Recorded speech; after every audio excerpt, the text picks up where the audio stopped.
বন্ধুরা তোমরা কেমন আছো? আজকে মিনি কিচেনে রান্না করব খাসির মাংস। খাসির মাংস রান্না করার জন্য এখানে আমি নিয়েছি আদা বাটা, রসুন বাটা, টক দই, পেঁয়াজ কুচি আর খাসির মাংস। আর সেদিন বাড়িতে খাসির মাথাও এনেছিল, সেখান থেকে আমি কিছুটা ঘিলু রেখে দিয়েছি। ঘিলুটাও মাংসের সাথে দিয়ে রান্না করব। চলো তাহলে ভিডিওটা শুরু করা যাক। ভিডিওটা স্কিপ না করে শেষ পর্যন্ত ভিডিওটা দেখতে থাকো। আমি উনুনের জালটা ধরে উনুনের পরে বসিয়ে দিলাম কড়াই, আর এই পাশে উনুনের পরে বসিয়ে দিলাম জলের হাঁড়ি। কড়াইটা গরম হতে থাকুক, ততক্ষণে মাংসের ভেতর দিয়ে দিলাম টক দই। তারপর মাংসের ভেতরে টক দইটা দেওয়া হয়ে যাবে, টক দইটা মাংসের সাথে ভালো করে মাখিয়ে দিলাম। এখন আমার মাংসের সাথে টক দইটা মাখানো হয়ে গেছে, মাংসটা কিছুক্ষণ ঢেকে রেখে দেবো। এদিকে কড়াইটাও গরম হয়ে গেছে, কড়াইতে দিয়ে দিলাম পরিমাণ মতন তেল। তেলটা গরম হয়ে গেলে তার ভিতরে দিয়ে দিলাম পরিমাণ মতন জিরে। তারপর জিরেগুলো একটু ভেজে নেওয়া হয়ে যাওয়ার পর তার ভেতরে দিয়ে দিলাম পেঁয়াজ কুচি। পেঁয়াজ কুচি দেওয়া হয়ে যাওয়ার পর আমি একটু খুন্তিতে ভালো করে নাড়াচাড়া করে নিলাম। পেঁয়াজগুলো কিন্তু আমি লাল লাল করে একটু ভেজে নেব। এখন দেখো পেঁয়াজটা কিন্তু আমার লাল লাল করে ভেজে নেওয়া হয়ে গেছে। এবার তেলের পরে দিয়ে দিলাম আদা বাটা। আদা বাটা দেওয়া হয়ে যাওয়ার পর আমি একটু খুন্তিতে ভালো করে নাড়াচাড়া করে দিলাম। এবার তেলের পরে দিয়ে দিলাম রসুন বাটা। রসুন বাটা দেওয়া হয়ে যাওয়ার পর আমি একটু খুন্তিতে ভালো করে মশলাটা নাড়াচাড়া করে দিলাম। এবার মশলার ভিতরে দিয়ে দিলাম পরিমাণ মতন লবণ। তারপর দিয়ে দিলাম পরিমাণ মতন হলুদ গুঁড়ো। এবার দিয়ে দিলাম পরিমাণ মতন লঙ্কা গুঁড়ো। তারপর সব মশলাগুলো ভালো করে নাড়াচাড়া করে দিলাম। মশলার ভিতরে দিয়ে দিলাম পরিমাণ মতন জিরে গুঁড়ো। এবার সব মশলাগুলো ভালো করে কষিয়ে নিতে হবে, তার জন্য আমি দিয়ে দিলাম অল্প পরিমাণে জল। অল্প পরিমাণে যদি জল দিয়ে মশলাটা কষানো হয় তাহলে মশলাটা ভালোভাবে কষানো যায়, তাহলে আর মশলাটা লেগে যাওয়ার ভয় থাকে না।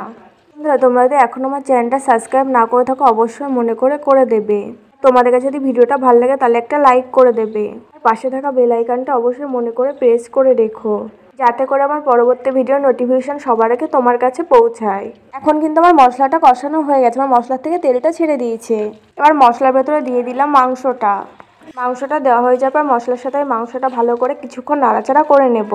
জানো তো আমি ভীষণ ভয় পাচ্ছিলাম আমার এই ছোট্ট কড়াইতে আমি খাসির মাংস রান্না করতে পারবো কিনা। তো আগের থেকে মাংসটা প্রেসার কুকারে সিদ্ধ করে নিইনি, তাই ভাবছিলাম হয়তো এই কড়াইতে মাংসটা সিদ্ধ হবে না। কিন্তু তোমরা হয়তো দেখলে বুঝবে মাংসটা খুব সুন্দরভাবে কড়াইতে রান্না হয়েছিল। আমি এই রান্নাটা অনেক সময় ধরে নিয়ে করেছি, প্রায় 2 ঘন্টা মতন। আর আগে তো প্রেসার কুকার ছিল না, সবাই কাঠের জালে মাংস রান্না করে খেত। এখন কিন্তু আমার মাংসটা ভালোভাবে কষিয়ে নেওয়া হয়ে গেছে। এবার আমি মাংসের ভেতরে দিয়ে দিলাম জল। মাংসের ভেতরে জল দেওয়া হয়ে যাওয়ার পর আমি খুন্তিতে একটু ভালো করে নাড়াচাড়া করে দিলাম। আমি কিন্তু মাংসের ভেতরে গরম জল দিয়েছি, আর জলটা আমি বেশি করে দিয়েছি যাতে মাংসটা সেদ্ধ হয়ে যায়। এবার মাংসটা কিছুক্ষণ হতে দেবো।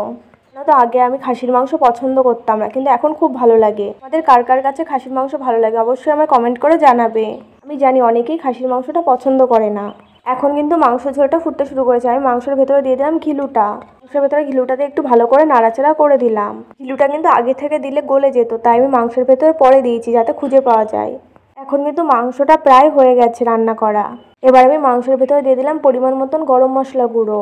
গরম মশলা গুঁড়োটা দেওয়া হয়ে যাবার খুন্তিতে ভালো করে নাড়াচাড়া করে দিলাম। গরম মশলা গুঁড়োটা দেওয়া হয়ে যাবার আবারও মাংসটা কিছুক্ষণ হতে দেবো। তারপর দিয়ে দিলাম মাংসের ওপর দিয়ে অল্প পরিমাণে ঘি। ঘিটা তোমরা দিতেও পারো নাও দিতে পারো, এটা তোমাদের ইচ্ছা। যারা ঘি খেতে পছন্দ করো তারা দিতে পারো। ঘিটা দিলে মনে হয় বেশি টেস্টি লাগে, এটা আমার কাছে মনে হয়। ঘিটা দেওয়া হয়ে যাবার মাংসটা আমি আবারও একটু নাড়াচাড়া করে দিলাম। মাংসটা এখনও আরও কিছু সময় হতে দেবো। এখন দেখো মাংসটা দেখতে কত সুন্দর লাগছে। এখন কিন্তু আমার মাংস রান্না পুরো কমপ্লিট। এখন আমি মাংসটা বাটিতে নামিয়ে নিলাম। আজকে না আমি ঠিকঠাক করে ভয়েসটা দিতে পারিনি, গলাটা ভীষণ ব্যথা হয়েছে, ঠান্ডা লেগেছে তো তার জন্য। তোমরা কিছু মনে করো না। তোমাদের কাছে আজকে মিনি কিচেনের খাসি মাংস রান্না করাটা কেমন লেগেছে অবশ্যই কমেন্ট করে জানাতে ভুলো না। তোমাদের কাছে যদি ভিডিওটা ভালো লাগে তাহলে একটা লাইক করে দেবে।